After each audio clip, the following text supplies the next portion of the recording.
अरे योगी भैया ई तोहार जीएसबिया कैसे फंस गेल हो बुलडोजरवा।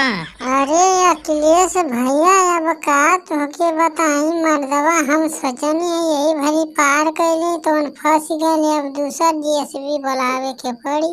ये मोदी भैया तनी है फरसवा देवा हो अपन, हमार जीएसबिया फंस गइल बा हो, कर मटिया टारे के बा। अरे नहीं योगी भैया हम नहीं देव, हमार फरसा अभी नया पिटवाए के लिए आयल बाटी, तोड़ ओर देबा तब। अरे मोदी भैया हमारी पे विश्वास करा मर्दवा, हम तोके 4 फरसा दे देब अगर टूट जाई तो।